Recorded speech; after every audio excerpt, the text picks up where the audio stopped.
చూసిన తర్వాత అరే చరణ్ సార్కి అన్ని ఉన్నాయి సరే, హెల్త్ కోసం సినిమా కోసం ఇంత కష్టపడుతున్నారు, మనకి ఏం పని ఉంది అసలు, మనం కష్టపడి రోజు ఎక్సర్సైజ్ 40 minutes చేసుకుంటే బాగుంటుందండి రీల్స్ లోని దాంట్లో చూసినప్పుడు నాకు అంత అనుకున్నాను కానీ సార్, ఎన్నో రీల్స్ సేవ్ చేశాను సార్, కానీ అంత ఇంపాక్ట్ క్రియేట్ చేయలేదు. నేను జిమ్ కోసం నేను సేవ్ చేసిన రీల్స్ చూస్తే సార్, ఆ రీల్సే నాకు తెలిసి ఒక నెక్స్ట్ జన్మ కూడా సరిపోతుంది రీల్స్ సేవ్ చేశాను సార్. కానీ మిమ్మల్ని చూసిన తర్వాత డెడికేషన్ చూసిన తర్వాత రోజు 40 minutes చేద్దారని మాత్రం చేస్తున్నా సార్. అసలు నువ్వు నన్ను పెట్టిన టార్చర్ కి ఆ బాడీలు రావడానికి, ఆ బాడీలు అన్ని రావడానికి, ఒకటి క్రికెట్ బాడీ అడిగావు. క్రికెట్ సార్ అంటే క్రికెట్ బాడీ అంటే అసలు చాలా లీన్ గా మన తిలక్ వర్మ, హార్దిక్ పాండ్యా ఒక షర్ట్ వేస్తే ఎలా ఉంటుంది, ఇదే నాకు చెప్పింది, నాకు నరేషన్ అప్పుడు అదొక బాడీ అడిగావు. కొన్ని రోజుల తర్వాత మళ్ళీ సార్ క్రికెట్ బాడీలో కూడా కొంచెం బండగా ఉండాలి.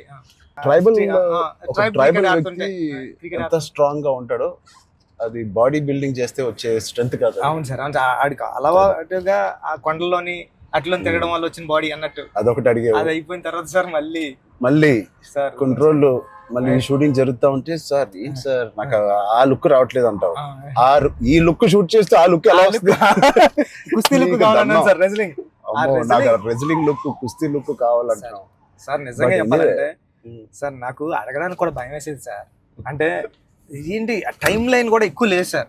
అంటే ఇప్పుడు క్రికెట్ అయిపోయిన షూట్ అయిపోయినా కరెక్ట్గా 2 months కి 3 months కి మీరు మళ్ళీ మన షర్ట్ అయిపోద్దండి, అక్కడ షర్ట్ అయిపోతే మీ బాడీ తెలిసిపోద్దండి, మీరు అలా గ్రాడ్యువల్ గా షర్ట్ ఆ బాడీని అలా మెయింటైన్ చేస్తే కుస్తీ టైంకి మళ్ళీ ఓపెన్ చేయడం, అదంతా కూడా చాలా కష్టపడ్డారు సార్. ఆ ఇన్స్పిరేషన్ తీసుకున్నాను నిజంగా. సుకుమార్ గారి బ్యాచ్ మీకు దండం పెట్టాలి మరి, మా గురుగారు అంత కాదు సార్. నేను నువ్వా సార్, మీ గురుగారే ఇంకా బెటరే బాబు. బట్ నిజంగా ఇవన్నీ నేను చేసింది సుకుమార్ గారి అసిస్టెంట్ అనో లేకపోతే బుచ్చిబాబు ఉప్పెన తీసిన బుచ్చిబాబు కోసం కాదు. నేను నిజంగా చెప్పాను, I was in love with your script.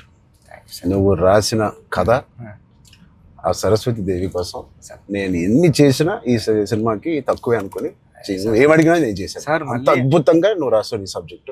ఆ సబ్జెక్ట్ కోసం ఆ సబ్జెక్ట్ చేయించుకుంది నాతో అనొచ్చు, నువ్వు కాదు సార్. నువ్వు రాసిన సబ్జెక్ట్ అంటే సార్ థ్యాంక్ యూ సార్. కానీ అంటే మళ్ళీ ఇది అయిపోయిన తర్వాత ఇంకొక సెటప్ ఉంది అండి, మళ్ళీ దానికి బాడీ ఇచ్చారు. అదే సర్ప్రైజింగ్ సార్. కానీ ఆ బాడీ ఇవ్వడం కానీ ఇది చాలా స్ట్రగుల్ సార్. అంటే మీ మూడ్ స్వింగ్స్ అన్ని, అంటే అక్కడ మళ్ళీ మీరు కష్టపడి ఆ ఇసుకలో దిగాల, అబ్బాయి ఎండల్లో షూటింగ్ చాలా చాలా టఫ్ అయిపోయింది సార్. నన్ను మాత్రం క్షమించండి. నిజంగా మనస్ఫూర్తిగా చెప్తున్నాను, నాకు ఏ రోజు కష్టం ఎందుకు అనిపించలేదు అంటే I really enjoyed this process. నచ్చిన పని చేసేటప్పుడు శ్రమ తెలియదు అంటారు కదా, నాకైతే అలా అనిపించింది. బట్ ఇవాళ షూటింగ్ అయిపోయిన తర్వాత నాకు బాగా తెలుస్తుంది, ఎందుకంటే నొప్పులు ఎక్కడెక్కడి నుంచో నొప్పులు బయటకు పడుతున్నాయి. ఇది మా పాపను కూడా ఎత్తుకోవడానికి ఈ చెయ్య కొంచెం నొప్పేస్తుంది. రేపు ఎల్లుండో వెళ్ళి చిన్న ఎక్స్రే తీయాలి. అంటే ఆ కుస్తీలో చేయి పట్టి అది అదురు ఉంటది, అదిరి కొంచెం ఏదో అయింది దీనికి. మళ్ళీ మీకు చేతికి అది కుస్తీలో పట్టడం, ఆ పైల్వాన్స్ అందరం తిరగేయడం అట్లతో పాటుగా మళ్ళీ సార్ పైగా నువ్వు పెట్టింది ఆర్టిస్ట్ కాదు, నిజమైన పైల్వాన్స్. వాళ్ళని బతిమాలి బాబు నువ్వు యాక్టింగ్ చేయరా బాబు అని చెప్పడానికి వాళ్ళకి టర్న్ అవడం గట్రా రావట్లేదు సార్. సినిమా యాక్షన్ చెప్తే వాళ్ళు నిజంగా కుస్తీ నిజంగా పైల్వాన్ పట్టుకుంటున్నారు. పాపం సారీ సార్ అంటున్నారు. మళ్ళీ పాపం స్పోర్ట్స్ మ్యాన్ ఇన్స్టింక్ట్ ఉంటుంది కదా, స్పోర్ట్స్ మ్యాన్ స్పిరిట్, అది ఎంత మనం యాక్టింగ్ చేయరా అన్నా కూడా రాదు వాళ్ళకి. నాకే ఊపు వచ్చే ఒరిజినల్ గా వచ్చేసి మిమ్మల్ని మీ ఒక పైల్వాన్ అయితే పట్టుకొని వచ్చేసి టప్ మని మీ నెక్క దగ్గర పట్టుకొని అదెందుకు సార్ కుస్తీలో మీ కొన్న మీద అంత తప్ప అయితే నేనైతే పానిక్ అయిపోయాను సార్. నేను లేచి అదైతే చాలా, అంటే దేవుడు ఉన్నాడు కాబట్టి జరిగింది సార్. కన్ను మీద అంటే నాకు చరణ్ చూసారు ఏం చేస్తారని భయం వేస్తుంది. సెకండ్ హాఫ్ మనం సినిమా రన్ త్రూ లో కదా తీసాం. సినిమా రన్ త్రూ లోనే మన షూటింగ్ కూడా సీనిక్ ఆర్డర్ లోనే తీసాం మన సినిమా. సో అది తీయడం వల్ల ఐ థింక్ నాకైతే చాలా చాలా హెల్ప్ అయింది మీరు అలా తీయడం వల్ల. ఒకటి మనందరికి ఇది జర్నీ ఆఫ్ పెద్ది కాబట్టి బిగినింగ్ టు ఎండ్ ఆ జర్నీ ప్రకారంగానే మనం తీయడం అనేది అందరికి ఆ మూడ్ లో రావడానికి అర్థమైంది. ఈ సీన్ ఎందుకు తీస్తున్నాం అందరికి అర్థమైంది, ఎందుకంటే దాని ముందు రోజే ఆ సీన్ తీసాం కాబట్టి. రన్ త్రూ లో వచ్చేసరికి మన సెకండ్ హాఫ్ అంతా మనం ఒకే టైం పీరియడ్ లో షూట్ చేసాం. సెకండ్ హాఫ్ అంటే ఏంటి, కల్మినేషన్ ఆఫ్ ఆల్ ద మీరు రాసిన స్టోరీ ఎంత కల్మినేషన్, అవును సార్ హెవియెస్ట్ యాక్షన్, అవును sir heaviest emotion, heaviest song second half లోనే పెడతావు. సో అంత హెవీ వర్క్ మనకి లాస్ట్ 65 days లో మనం షూట్ చేసాం. నిజంగా దేవుడు లేకపోతే అంత హెవీ వర్క్, అన్ని కుస్తీ ఫైట్లు, క్లైమాక్స్ ఫైట్, క్లైమాక్స్ సాంగ్, ఇంకో సాంగ్ రే రే రారా, ఏమి మనకేం అవ్వకుండా, మీకేం అవ్వకుండా, నాకేం అవ్వకుండా జరిగిందంటే అది నిజంగా పెద్దకున్న బలం. అది పెద్ద సబ్జెక్ట్ కి పెద్ద స్క్రిప్ట్ చేయించుకుంది తప్ప. లాస్ట్ 75 days షూట్ చేస్తాను సార్. ప్రతి సినిమాలో నాకు ఏదో ఒక యాక్సిడెంట్ అవుతూనే ఉంది. RRR లో కూడా కాలు కొట్టుకున్నాను, రంగస్థలం కూడా ఒకటి ఏదో అయింది, నాకు గుర్తులేదు. గేమ్ చేంజర్ లో ఇక్కడ లిప్ కట్ అయిపోయింది, ఇక్కడ ఇది అయింది. కానీ ఎక్కడ ఒక్కరోజు మన షూటింగ్ ఆపింది లేదు. అది నిజంగా అది దేవుడు దేవుడు. ఇంకేంటి బుజ్జి సార్, పోస్ట్ ప్రొడక్షన్ ఎలా జరుగుతుంది చెప్పు, సరదాగా అడుగుతున్నా. సార్ రెహమాన్ సార్ అంటే నేను ట్వీట్ వద్దాం అనుకున్నాను సార్, ఎర్ర కొట్టి సార్ RRR అని. అంటే మళ్ళీ 2 ఎట్లా అయిపోతుందో నేను వేయలేదు సార్. నెక్స్ట్ లెవెల్ RRR ఇచ్చారు sir Rahman sir. Okay, next level అండి. అంటే ఎమోషన్ కానీ నాకు నేను వెళ్ళి కూర్చున్నాను సార్. నిన్నే కూర్చుంటే ఇది మన సినిమా మన విజువల్ ని నెక్స్ట్ లెవెల్ పట్టుకుపోయారు సార్.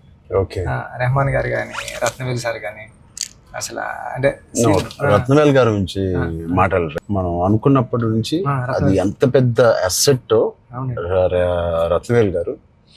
ఇట్ ఈస్ అంటే బ్యూటీ షాట్స్ ఇచ్చారు, కమర్షియల్ షాట్స్ ఇచ్చారు, అండ్ కథని అర్థం చేసుకునే విధానం. రత్నవేల్ గారు మించిన కెమెరామెన్ నేనైతే పని చేయలేదు. ఉండే ఉంటారు కానీ నేనైతే పని చేయలేదు కదా సార్. ఎందుకంటే సార్ రండి సార్, ఇప్పుడు నేను ఫస్ట్ సినిమా చేశాను సార్, ఇది second cinema and second film sir నాది. ఇంత పెద్ద కెమెరామ్యాన్ ఉండడం వల్ల నాకు చాలా పెద్ద సపోర్ట్ వచ్చింది సార్. రండి సార్ లాంటి ఉండడం వల్ల నేను ఏమైనా మిస్టేక్లు చేసినా సరే, ఇది కాదు ఇది చూసుకో ఒకసారి ఆలోచించుకొని వచ్చి చెప్పడం కానీ, బిగ్ బ్రదర్ దాంట్లో నో డౌట్ సార్. అంత ఆయన కరెక్ట్ చేయడం కానీ అవన్నీ నేను చూసేదాన్ని. ఒక్కొక్కసారి ఆయన నెక్స్ట్ లెవెల్ పట్టిపోయారు సార్, వచ్చి ఇలా చేద్దాం మనం అని. లైటింగ్ మాత్రం వేరే స్థాయిలో ఉంటుంది అసలు. సార్ మీకు చెప్పాలంటే ఢిల్లీ ఎపిసోడ్, ఢిల్లీలో ఎలా ఉన్నారంటే సార్, మీరు ఢిల్లీ ఎపిసోడ్ నాకు మిమ్మల్ని చూసిన ప్రతిసారి కళ్ళంట నీళ్ళు వస్తా సార్. ఐ థింక్ నా ఫేవరెట్ ఎపిసోడ్ చెప్పొచ్చు లేదో తెలియదు, ఇస్ ద ఢిల్లీ ఎపిసోడ్. అంటే నీ కథ మొత్తం, నువ్వు ఇందాక 2 గంటలన్నర కథ లేదా 3 గంటల కథ, ఆ ఢిల్లీ ఎపిసోడే మీ కథ. అవును సార్. ఢిల్లీ నేను ఢిల్లీ ఎడిటింగ్ రూమ్ లో చూసిన ప్రతిసారి మీకు కాల్ చేశాను సార్. నవీన్ అంటున్నారండి, ఎడిటర్ నవీన్ ఏమన్నాడంటే అండి, నవీన్ అన్న వచ్చి నువ్వు చూసిన ప్రతిసారి 20 కాల్ చేస్తున్నావు అని. అంటే దాంట్లో ఫ్రేమ్ తీసి కట్ చేద్దామన్నా సరే నాకు భయం వేసి ఇది తీద్దామా లేకపోతే ఇది ఒక్కటి నా వైపు ఎక్కువ తలెత్తి కూడా సీన్ వైపు కదా చూసి కూడా నువ్వు చదవలేదు. తలెత్తి నాతోనే మాట్లాడావు మొత్తం. అంతలాగా నీకు ఎవ్రీ డైలాగ్ నువ్వు ఎన్ని సంవత్సరాలు రాసావు ఈ సినిమా నాకు తెలియదు కానీ 4 years ఒప్పిన తర్వాత డెవలప్ చేసావు. నువ్వు నరేట్ చేసిన గ్రిప్పింగ్ గా నరేట్ చేసిన విధానం కానీ నేను మెస్మరైజ్ అయిపోయాను. అసలు ఏ కథ చెప్తున్నాడు తర్వాత చెప్పిన విధానానికి నేను సార్. నాకు డౌట్ సార్, కథే అంటే అక్కడ రామ్ చరణ్ సార్ కాదు, బుచ్చిబాబు కాదు, అంటే కథే. అంటే కథను నమ్మిన డైరెక్టర్గా నేను వచ్చాను సార్. కథను నమ్మిన డైరెక్టర్గా వచ్చి మీకు నేరేషన్ ఇచ్చినప్పుడు నాలో భయాలు చాలా ఉన్నాయండి. ఇలాంటి స్క్రిప్ట్ ఓకే చేయడానికి, ఇలాంటి ఎమోషనల్ డ్రామా అంటే పెద్ద అంటే యాక్షను, క్రికెట్, రెజ్లింగ్ కాదు సార్. పెద్ద అంటే ఎమోషను. నేను నేరేషన్ ఇచ్చిన ప్రతిసారి నాకు కళ్ళంట నీళ్ళు వచ్చాయి సార్. అరే అంటే ఏడ్ చేస్తున్నాను కాబట్టి ఏడ్ చేసిన కొన్ని సీన్లు అక్కడ చెప్పడం కూడా తోసేసేవాడి సార్. కానీ ఇలాంటి స్క్రిప్ట్ని మీరు విన్నప్పుడు మీ ఫీలింగ్ అంటే మీరు ఏమనుకున్నారు సార్? అంటే ఇలాంటి స్క్రిప్ట్ చెయ్యాలనుకున్నారా? సుకుమార్ గారు ఇచ్చిన కాన్ఫిడెన్స్ వల్ల, సుకుమార్ గారి బ్యాచ్ వల్ల ఆయన ఎందుకో నన్ను చేయమని అడగడం ఏదో ఉంటుంది. లేకపోతే నాకు లేదు కదా ఇంకేదో ఉంది కదా అనుకునే టైంలో సడన్ గా ఇది చేసాము. మన ఇద్దరం ఎప్పటి నుంచో రంగస్థలం టైం నుంచి మనం ఇద్దరం పని చేయాలనుకున్నాం. అవును సార్. అది ఇంత తొందరగా ఫస్ట్ సుకుమార్ గారు ఏదో ఉంటే తప్ప మనకు చెప్పారు. బట్ నాకు ఏం నచ్చిందంటే పెద్ద అనే ఫిలిం లో నువ్వు అన్అడల్టరేటెడ్ గా అంటే ఏవి కమర్షియల్స్ గా ఆలోచించడం కానీ ఫ్యాన్స్ పరంగా కానీ ఏ ఉద్దేశం లేకుండా ఆ కథకి ఏది న్యాయం అదే నువ్వు రాసావు, అదే నాకు చెప్పావు. అక్కడ నీ నిజాయితీ నాకు ఫస్ట్ నచ్చింది.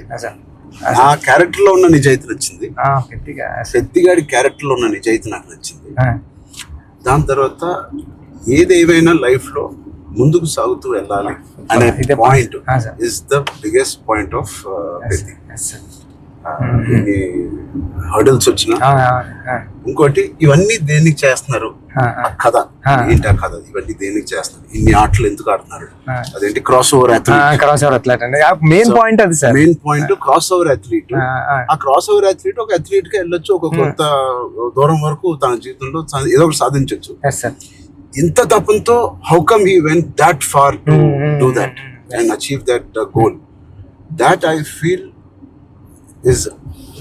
ఐడెంటిటీ, గుర్తింపు కోసం. సార్ నిజంగా చెప్పాలంటే ఈ కథ రాయడానికి మెయిన్ కారణం, మీ దగ్గరికి వచ్చి నేరేషన్ ఇవ్వడానికి కారణం అంటే, మీరు ఎప్పుడు మెరుపు టైంలో ఎప్పుడు ఎంట్రీ చేస్తే నాకు స్పోర్ట్స్ సినిమా చేయాలని కోరిక అన్నారు సార్. సార్ 10 రోజులు చేసిన అప్పుడున్న టెక్నాలజీ, ఆ గేమ్ తీసే టెక్నాలజీ కానీ స్పోర్ట్స్ ఏదో కుదరక అది నిజంగా ఈ రోజు నాకు నేను అనుకున్నాను సార్. ఆ రోజు చరణ్ సార్ ఒక స్పోర్ట్స్ చేయాలనుకున్నారు, ఈ రోజు నేను క్రాస్ ఓవర్ పెట్టి అని ట్రై చేశాను సార్. సార్ అంటే ఇది నిజంగా చెప్పాలంటే ఒక మాట ఉంది సార్. ఉప్పెన రిలీజ్ అవ్వలేదండి. కోవిడ్ టైంలో ఉప్పెన ఓటీటీకి అంటున్నారు సార్. ఓటీటీ వేసేద్దాం చాలా వరకు 1 year 12 months వరకు ఒక వెయిట్ చేశారండి. కానీ ఇంకా కోవిడ్ ఎప్పుడు వెళ్ళిపోతుందో తెలుస్తలేదు సార్. అలాంటి సిచ్యువేషన్లో మా గురువు గారు సుకుమార్ గారు ఫోన్ చేసి అడిగితే, ఒరే ఇంక ఏం చేయలేవరా, ఇంక మనం హోల్డ్ చేసాం అయిపోతుంది సార్. గట్టిగా కోరుకోవాలి సార్.